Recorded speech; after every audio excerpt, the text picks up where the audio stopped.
So now it is also my distinct pleasure to introduce our first keynote speaker, Dr. Jonathan Overpack. Dr. Overpeck is an interdisciplinary climate scientist and the Samuel A. Graham Dean of the School of Environment and Sustainability at the University of Michigan. He has served as the Working Group 1 coordinating lead author for the Nobel Prize winning IPCC fourth assessment, and also as a Working Group 2 lead author for the IPCC fifth assessment. Dr. Overpeck has written over 220 published works on climate and environmental sciences, and we look forward to hearing his latest updates on climate research, the Line 5 tunnel case in his capacity as an expert witness, and in his work on the Council on Climate Solutions. So please give a warm welcome to Dr. Jonathan Overpack.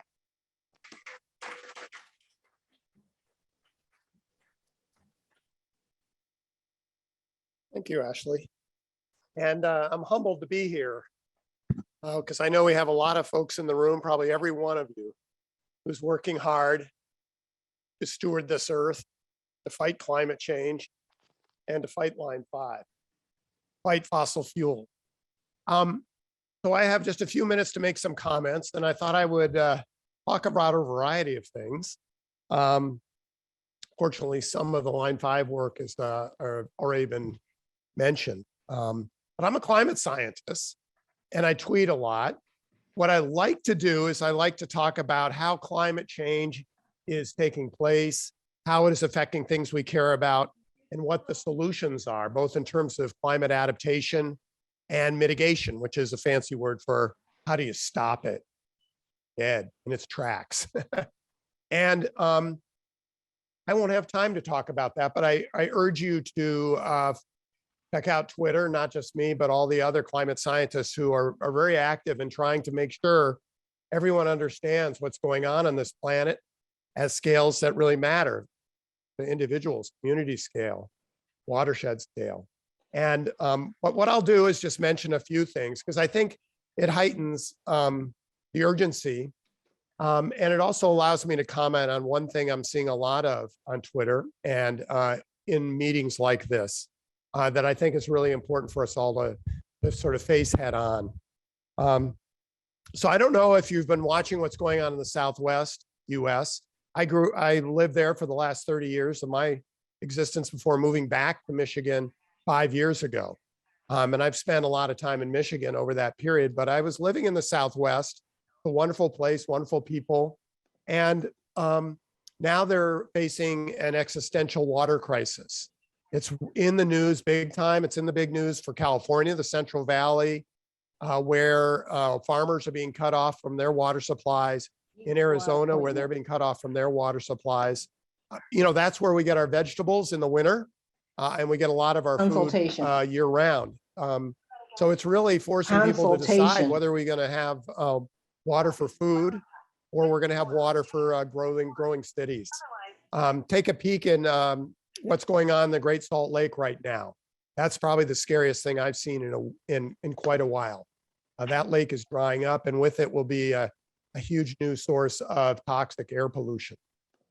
The West is on fire. You all know about this. The biggest fire in New Mexico history is still raging. And that's just the start of the peak fire season out West. Every year seems to be getting worse and worse. And that's because it's getting hotter. I'm calling for Trudy Saunders. And it's unrelenting as long as we let climate change continue. Right now, as I speak, the Southwest is getting its, the US is getting its first big heat wave of the year. And last summer, we had several heat waves. Can they just do it while she waits? That big one in the Pacific Northwest that killed a whole pile of people and then led to more wildfires that wiped out whole town. So this is pretty darn serious. Hurricane season is expected to be worse than normal. I think it's like a line of 5 or 6 seasons that are like that.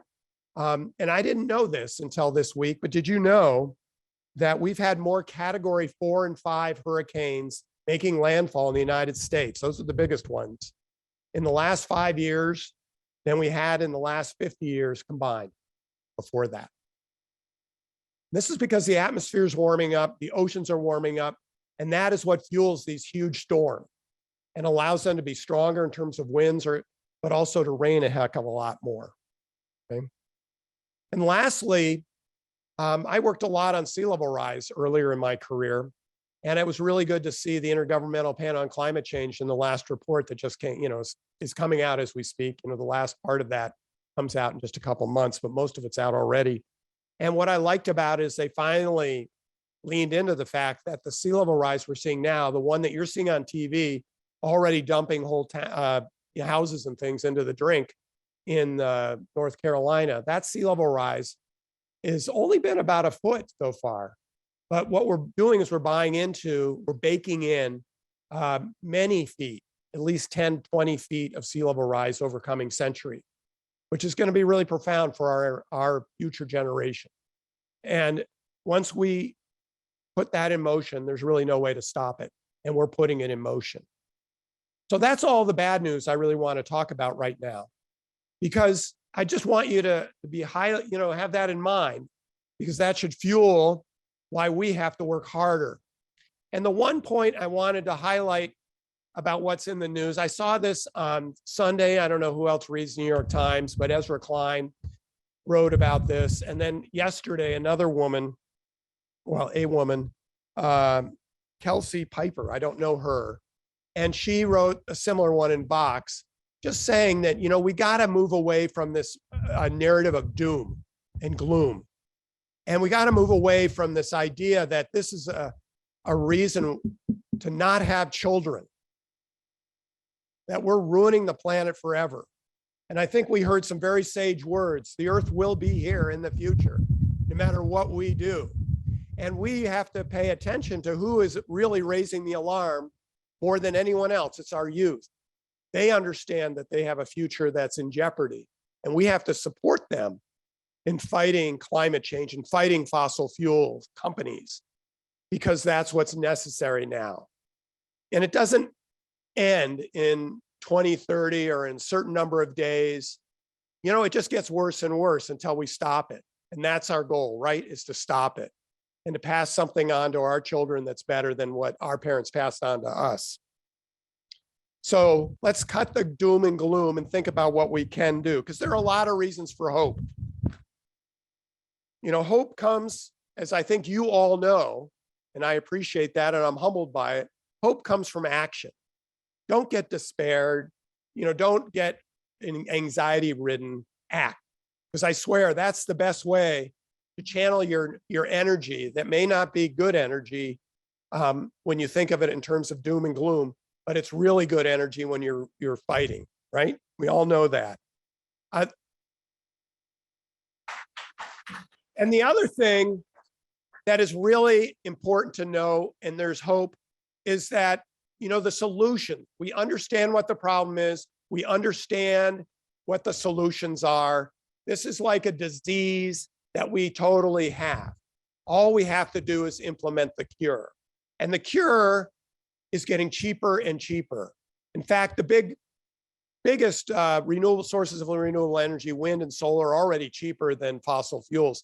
They were cheaper than fossil fuels before, the war in Ukraine caused our gas at the pump prices to go way up and our home heating bills to go way up. That's because the fossil fuel industry is fighting, a losing battle. Commodity prices will just go up and down and screw normal human beings like us. And the hope is greater because we know the renewable sources. We also know that price of battery storage is coming down just as fast. It's rocketing down. And the last one is, truly green hydrogen. It's probably the other one of the big four that we need to solve this problem. And that technology is also we're getting our arms around that. So I have hope because of that.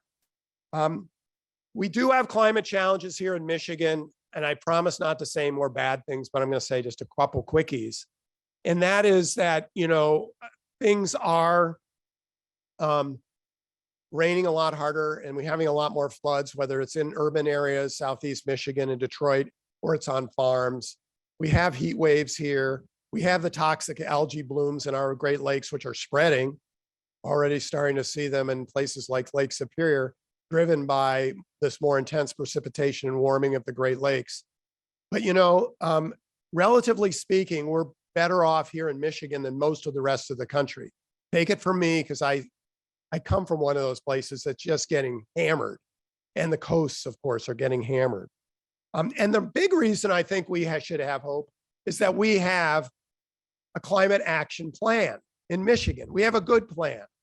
And a lot of Michiganders contributed to creating that plan. And I doubt anyone's from Eagle here.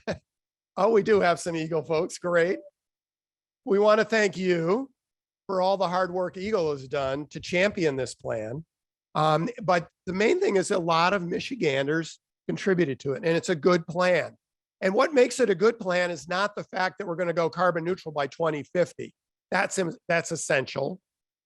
But I'm sick and tired of plans that talk about going carbon neutral in 2050 and don't talk about what we're going to do in this decade, because this decade is the decade that matters. If we don't solve it in this decade, forget about 2050. Okay? So that's why we have to step up and make sure that we do it in this decade. But our plan, the one that our governor has signed off on, is got a good set of goals by 2030. We're going to try and hit 60% renewable energy by then. We're going to have all the coal-fired plants in this state gone. These are essential things. We're going to put over 2 million electric vehicles on the road by 2030. We're going to do, we're going to have, I should have all this memorized, shouldn't I? I'm sorry. We're going to have huge increase too. This is important, in public transportation that's powered by clean energy, and in building efficiency. A lot of folks, this is critical to justice in this state. We have to be able to, everyone has to be able to afford the energy that we have. We're also going to have a clean tech industry that really rivals the best on the planet. And it's being led by our auto industry. Cars are clean tech. You know that? Cars aren't like the old days, a machine. Cars are tech. And that means the prices on cars are going down too, just like these big old screens, right? Solar, wind, battery storage, cars, everything, the prices are dropping. It's tech. And so we're going to try really hard to have an industry here and be really an industrial leader, a clean energy industrial leader, fueling literally not with fossil fuels, but with tech, the transition of the entire planet to a clean, just planet. Okay. And we will meet the planet, we'll meet the Paris Agreement if we do that. We will do our share. Okay. So the last thing they wanted me to talk about was line 5. And yes, I did testify against the line 5 plan that Enbridge has put on the table. They know perfectly well, although they keep denying it, that having a 70-year-old pipeline sitting on the bottom of the Straits of Mackinac is about as stupid as you can get, because these pipelines, as they have proven time and time again, do fail. And when they fail, tons of fossil fuels, liquid fuels come out of those, spew out of those.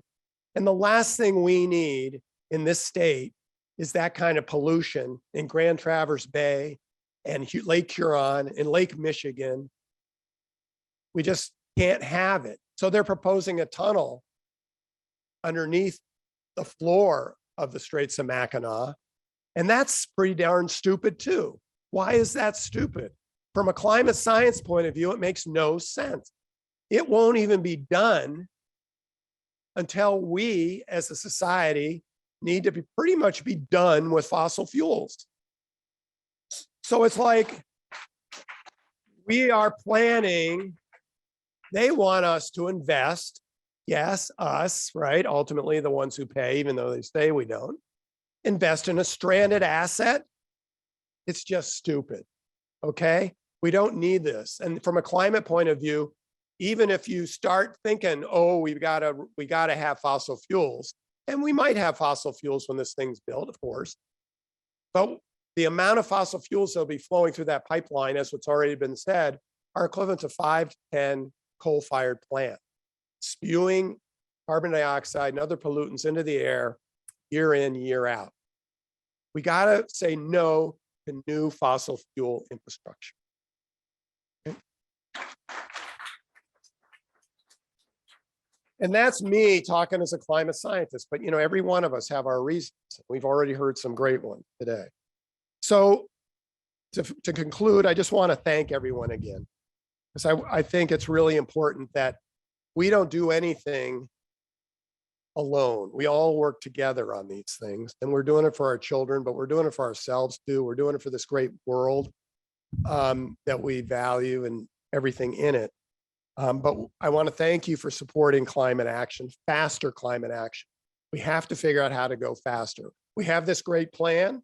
If we really all make it happen, we're going fast, but we haven't made it happen yet. So let's make sure we do that. Critical in this is we have to exit the fossil fuel era. Everything you do, if it doesn't contribute to exiting fossil fuels, it isn't 100% on target. So we got to leave fossil fuels behind.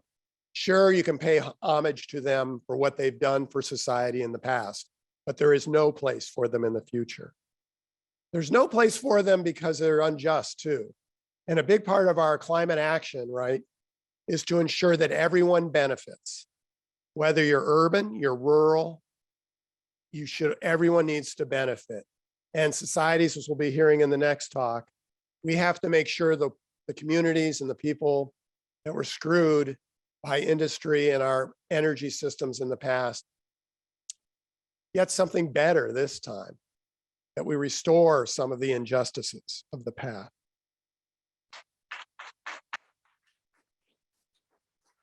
But the biggest opportunity of all is that if we do this, Michigan can be the engine for the globe. There'll be many engines, but we'll be one of the biggies.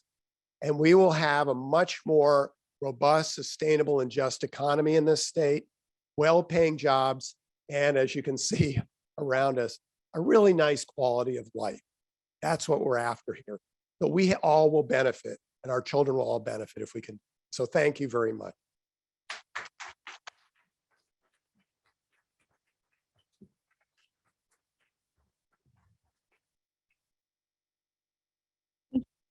Dr. Overpeck.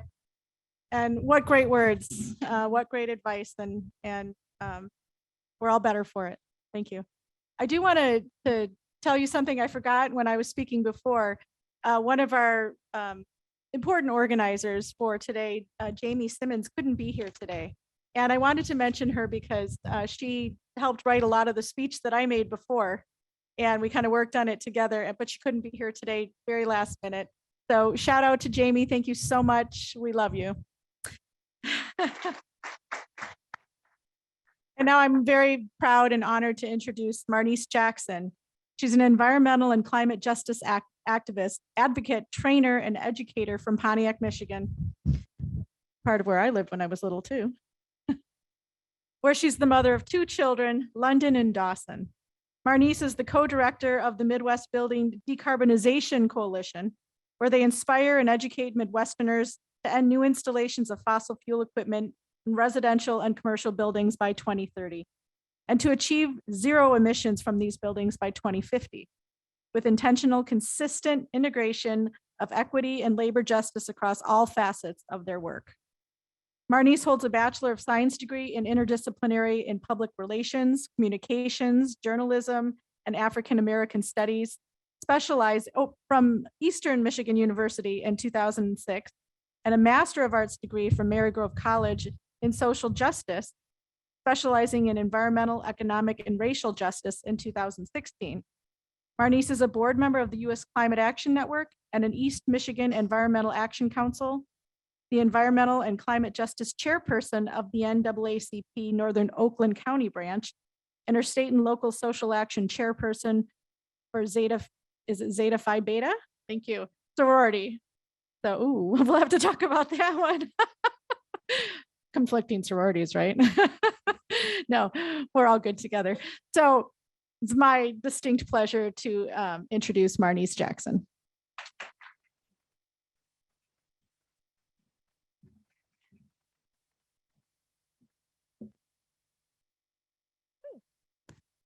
Good afternoon. you guys gotta talk to me. Good afternoon.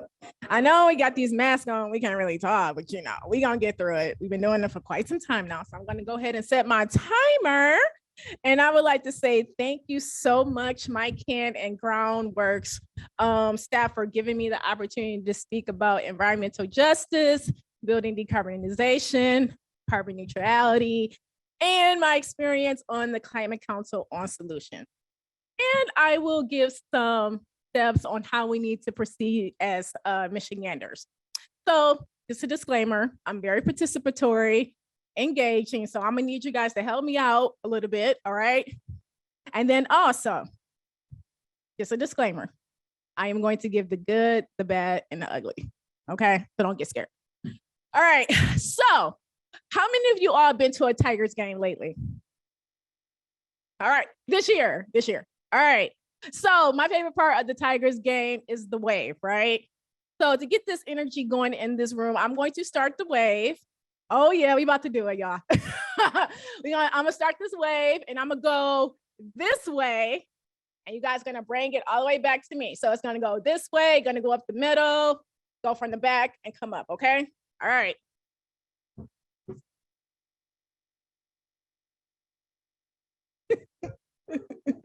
Ooh, yes, do the sound effects, that works. Yes, give you guys some round of applause, yes. Now, so I wanted us to do that because I really think we have strength in this room, and we have strength on the Zoom because I know there's a lot of environmental activists, experts on the Zoom line, but look around at you guys, look at each other. Go ahead, look at each other. One of the most precise meanings behind a wave is strength. Waves also represents a journey, and waves represents peace. Waves aren't always rough and dangerous. Waves are adventurous. In this movement that we're in all together, we represent the waves. And at this moment, we are on a journey to get it right because we have to. The state of the environmental and climate justice movement is urgent. In the building decarbonization sector of our movement, it is urgent. We must reduce the health, safety, and economic impacts of climate change and air pollution. We all know this. Equally important is how we get there. We must collaborate equitably to center environmental justice communities who have been ignored, polluted, and pushed into unaffordable housing and debt. So if you don't know that, you guys got to remember today, because when we come back next year, we have to make sure we have some solution. We must grow relationships and capacity to embody the principles of the environmental justice while transforming policies, markets, and buildings in Michigan. So as a leader at the Midwest Building Decarbonization Coalition, which aims to develop and implement equitable strategies to achieve zero emissions from the Midwestern sector by 2050, which involves Michigan. We have members who come from different sectors, including environmental and climate justice organizations, civil rights, labor advocates, architects, engineers, utility implementers, contractors, big greens, youth organizers, and individuals who are experts and newcomers. Members who are adjusting to different equity and justice-oriented frameworks, as well as members who are adjusting to technical work, which takes patience and intentionality to bring people along. You want to put that on? Okay. All right. So that's the main thing that we have to do in our movements: have patience and bring people along in the process. The building decarbonization sector of the environmental and climate movement is equally important to be advocating because we spend most of our times indoors, which means poor indoor air quality is problematic. Energy burden is problematic. Energy poverty is problematic. We have here in Michigan, utility providers who are capitalizing off of people's health for profit. So I'm just gonna make that plain and simple, okay? So And by the way, who had high utility bills this year? Okay, don't be ashamed. I did. Okay, if you had a high utility bill, we know who it's coming from, and this is a problem. Okay, and so building decarbonization provides us with healthier homes. Our friends at National Resource Defense Council explains that Black, Indigenous, and other communities of color nationwide experience disproportionately poor air quality. This is especially true in our Midwestern states, where white, non-white communities face some of the most disproportionate particulate matter burden, meaning communities of color are more likely to be exposed to hazardous pollution created by fossil fuel combustion. Furthermore, racial disparities in proximity to polluting facilities are significantly greater in the metropolitan areas of the Midwest. So that means Detroit, Flint, all these metropolitan areas are getting hit the worst by these pollution and these polluting facilities. So this is an environmental injustice. But to go back to building decarbonization, gas appliances like stoves, furnaces, and water heaters release carbon monoxide, nitrogen compounds, and all these nasty pollutants, and it has a negative impact on our health. So this is very important because we live in our homes, we be in our homes, we're still in this pandemic, and it's affecting our children because 42% of children living in homes with gas cooking are at risk of having asthma symptoms. So addressing energy burden is the main thing that we need to start doing, because disproportionate energy cost burden is defined as spending more than 6% of household income on energy. So in Michigan, low income families on average spend 50% of their income on energy, and more than 1.4 million Michigan households, or 37%, are considered low income, which means they're earning less than $30,000. So they're earning less than $30,000. And then we have this spike in gas prices and everything is going up. Do you think they can afford their energy bill? Let's just be honest. Can they really afford all these bills and then food costs going up? Yes or no? Okay, you guys gotta talk to me. I like going to church. Okay, so energy burden is the household heating and electric expenses as a percentage of the income. So to help this, a combination of bill assistance, energy efficiency, behavior change, and renewable energy programs targeted at low income households can address these energy burdens. So building decarbonization presents an opportunity to reduce customer bills. Pairing electric appliances like electric heat pumps with energy efficiency, building upgrades, and protections against bill increases can help families spend less on their income energy. So we must understand that market solutions are not real solutions if they're not benefiting locally and globally, and not benefiting locally and not globally. So that means this is a movement that's not just in Michigan, it's beyond Michigan, right? So we have to also think globally.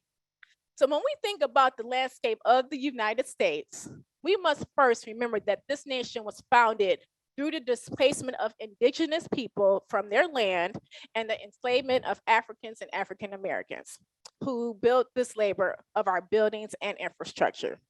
Like many other sectors, the building industry has traditionally followed the same path of greatest profit at the expense of our communities.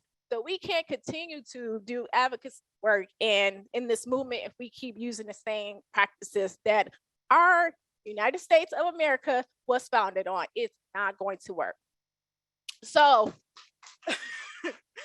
electrification, quite honestly, must be equitable and liberating for Black and Brown, Indigenous people of color, and low-income communities.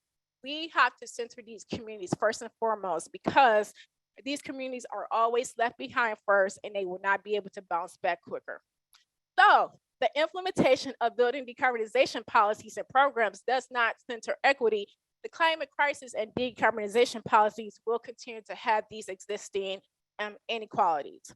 So at the Midwest Building Decarbonization Coalition, we had an inclusive process of creating what does equity look like. We still follow the policy lean definition, but we did this inclusive process because we wanted to create something together. And it means holding ourselves and one another accountable to inclusion in a society in which all can participate, prosper, have value, and reach their full potential.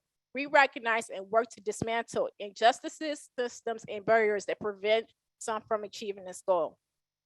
So, environmental justice and building decarbonization means requiring reporting of greenhouse gases emitted by all non-residential and commercial use buildings where EJ concerns are, investing in environmental and climate groups, especially minority-owned business. We need to wrap up on prioritizing LEED certifications, and then also being intentional in our hiring practices. If you look at the landscape of building decarbonization, it's majority white males. We need to have more hiring practices where it includes more Black, Brown, Indigenous people, and more women. And then also going back to K through 12, we need to have and create more career pathways for our little ones, right? So they can be advocates in the future, right? So the impacts of the climate crisis are becoming increasingly severe, as we all know. And many counties, companies, and organizations are setting these ambitious goals to reach net zero emissions or carbon neutrality, right? We have our Michigan carbon neutrality goal. So if you sustain everything as they are now, it's not a solution by itself. This is a goal, however, it's not going to benefit everyone. And I know it gets into arguments about carbon neutral and all net zero, but carbon neutral means that we are capturing as much carbon as we are emitting it. So there is a neutral balance of the carbon that is being emitted through all of our combustion of fossil fuels and wood-based products and industrial manufacturing. However, after we pass 2050, we need to start going carbon negative. We need to start sequestering more carbon than we emit, and that is the straight up tipping point. Carbon neutral is only a goal into 2050, and we can only plan by mid-century if we plan to shift to a new paradigm. A building can't be carbon neutral if you have rooftop solar installation and solar panels on your roof, but we have to ask ourselves, is carbon neutral accessible? Is rooftop solar accessible? How many of us in here have solar panels? Must be nice. Stop. We have to make sure that if we're going to advocate for carbon neutrality, that is accessible to everyone. So in buildings, building owners who claim to be net zero because they may get carbon offsets to compensate for their energy uses. That's where we begin to get into the fake and false solutions of the definition of net zero, because net zero allows polluters to continue to pollute. We must ask ourselves, are our solutions going to hurt someone else, or if doing things halfway going to cause another false solution? So that is why we need to slow up the process and center solutions coming from EJ and CJ groups. Doing nothing amounts to a false solution as well. So we need to reduce the energy emissions cost of our building. So let me shift here. My experience on the Michigan Council on Climate Solutions, it was great. Okay, this is something new for me. And we have to think about the makeup of the council members. The makeup of the council members. I believe it was maybe about 5 Black people in there. But it was heavily industry folks, right?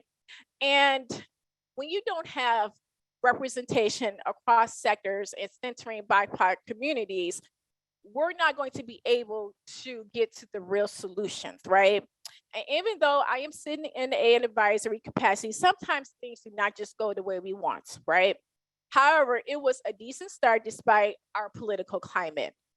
I am thankful for that. However, in the grand scheme of things, we cannot continue to have an advisory council that is not equitable in representation. And if we are not centering equity justice from the beginning, got 1 minute, from the very beginning, then we're going to end up having false solutions. And that's exactly what happened. We didn't center equity from the beginning. It was pretty much a conversation towards the end. So we would not get to real solutions if we're skating around the elephants in the room of not doing the groundwork of organizing and having justice center in the process, or siloing these conversations, or even tokenizing people to be a part of the process to keep up appearances. Sorry, you guys, that's the ugly part.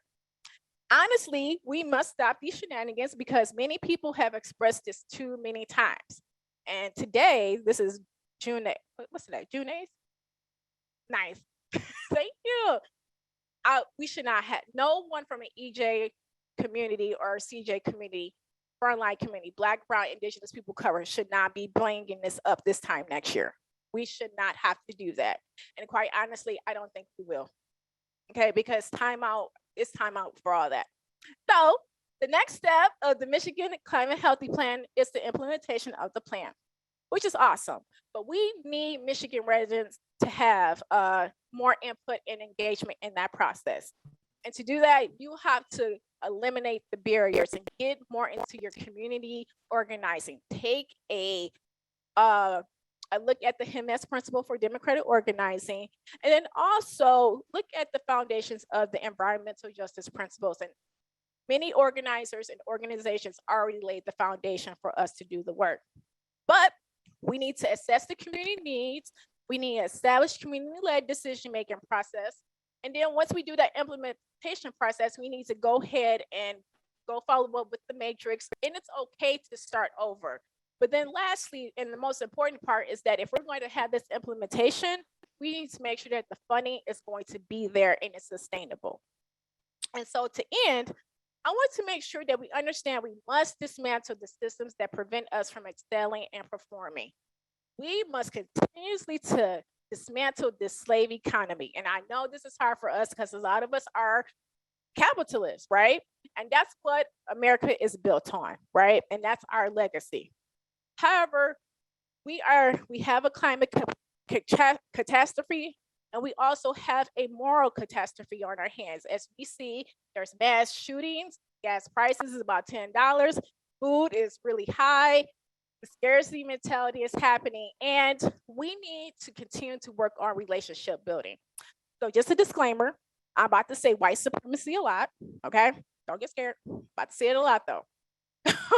So since we're up in Michigan and we're up against a lot here, there's an urgent need to do everything, right? We got to save the climate. We got climate change is real. We have to do this and we got to do it now.